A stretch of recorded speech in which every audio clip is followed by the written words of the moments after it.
Hi, so today I want to talk about things that give us a sense of perspective of where we are in the world, and definitely nothing else has helped me as much to understand our true place in the universe than studying cosmology, studying astrophysics, just to get a scale, like just for a simple start.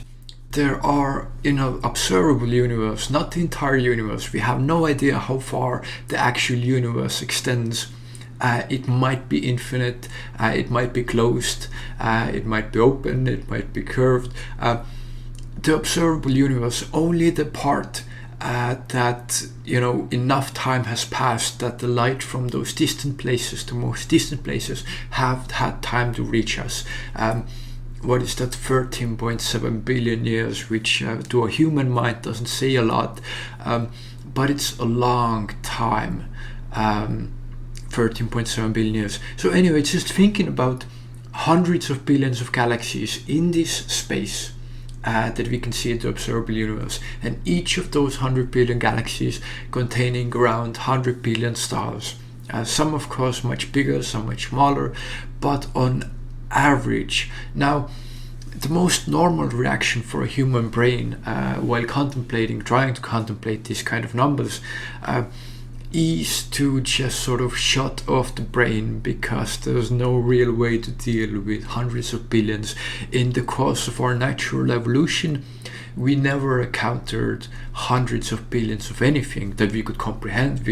We see hundreds of billions and more atoms every second, but just in terms of objects that we can comprehend, hundreds, thousands, and more, at least visually, that we can see or imagine in our heads. A million water droplets, the rain, something like that. Grains of sand. We have some idea of there are some amounts that are just so huge. So thinking about this sand, as you do, there are more stars in our universe than there are grains of sand on all the beaches on Earth. And just think about if you walk in the desert for days with nothing but sand beneath you. All of those grains of sand, each can be a star, which each of them could have planets around them, which now we have discovered in the last some number of decades that most stars have some planets around them, most likely. Each one of those grains of sand might have life around it. Might be really unlikely, but just to look at the vast amount of these grains of sand makes you wonder that there has to be some grains with life on them, similarly to us. So this is a kind of start. And every time I think of something like that, it gives me different kind of feelings. One feeling is a sense of relief that do not take life so seriously, because to look at what a tiny part of this reality we are, then human life, all of the things we worry about daily are nothing. They're just one tiny grain in this infinite beach of infinite grains of sand. Possibly, might not be infinite, but so that is one thing to think about. And another feeling that it gives me is, of course, the meaninglessness. There are two sides of it. One is the relief that you get from thinking, well, how could we possibly take this life seriously? We are just simple apes, evolved over time.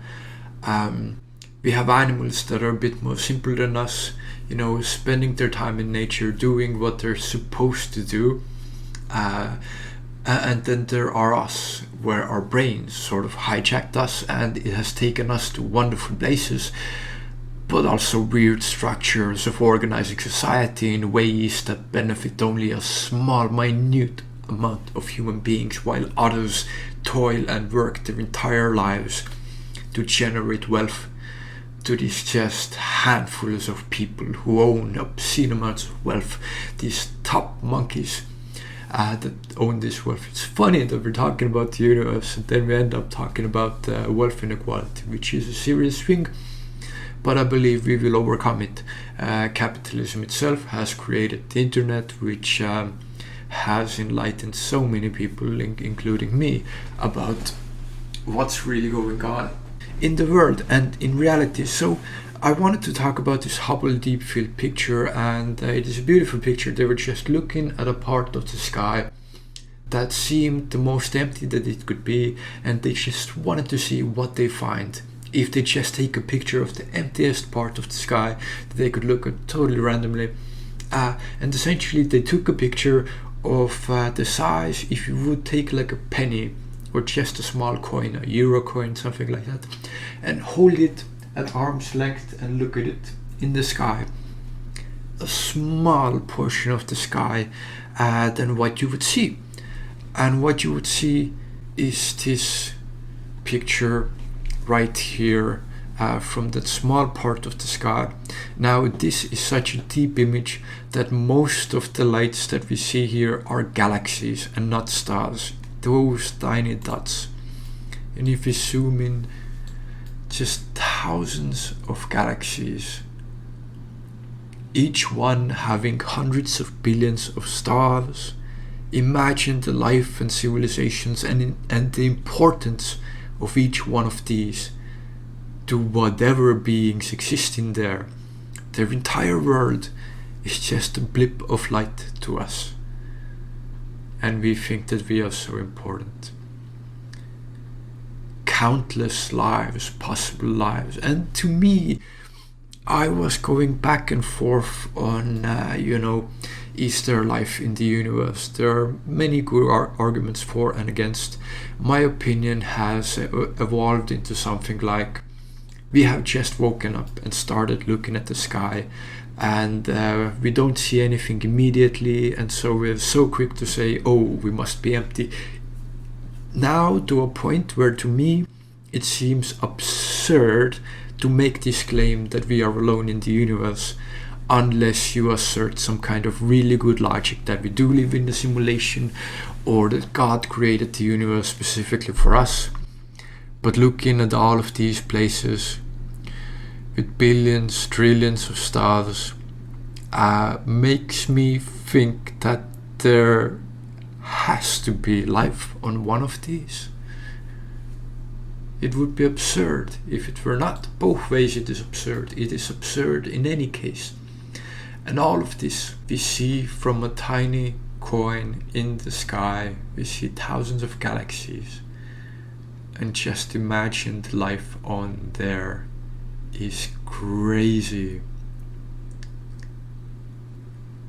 I don't know why this part was blacked out, but it's pretty insane.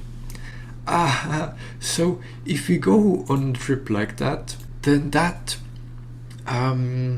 sort of shakes me out of the kind of everyday normal life, and it takes me into a headspace of being more relaxed in a way. Again, like I mentioned, to not take life so seriously. How could we possibly? The importance of us being just apes is what we are, and it is just happenstance how our civilization evolved, and what crazy accidents and coincidences happened to mold us into the beings we are right now, with our social norms that we think hold any significance, and with our really limited imagination. But there are beings among us who can step beyond what the normal generic human being can imagine, and that's pretty great and pretty crazy. And don't take life so seriously. This is all just an accident, and where we are headed is insane to think about, where we just push onwards with this growth of technology. And it has made life easier. It has also complicated things in a way, like I described about the wealth inequality. But I think ultimately technology will produce for us abundance by means of automation and artificial intelligence taking over our physical labor, the need for physical labor and the need for mental labor, providing us with so much abundance that all of us will be set free. because we do not no longer need to spend our lives working on things just to have shelter and roof above our heads. And then it's so fun to think how wonderful what we could spend our time on, truly dedicating ourselves to understanding the universe, the world around us, and exploring the limits of expanding our consciousness, and what wonderful, amazing things we could accomplish and experience. That gives me hope, and that's a thought that makes me happy as I can be as this weird human being. But that's a wonderful thing that we're headed towards that, and we do live in a special time. And what an amazing thing, and what a bizarre and weird thing, the weirdest thing of all, to look at this picture and this puts me in my place. It's still limited, the human mind can't comprehend what this picture really means, but as far as we can push ourselves to try and understand it, I think it helps, and I think it's much better than not having this. So these are just some thoughts about perspective about the world and the Hubble Deep Field, and just some rant about this. So I hope there was something interesting in this video here for you. If you have any thoughts, please share them in the comments, and of course, thank you so much for watching, and take care.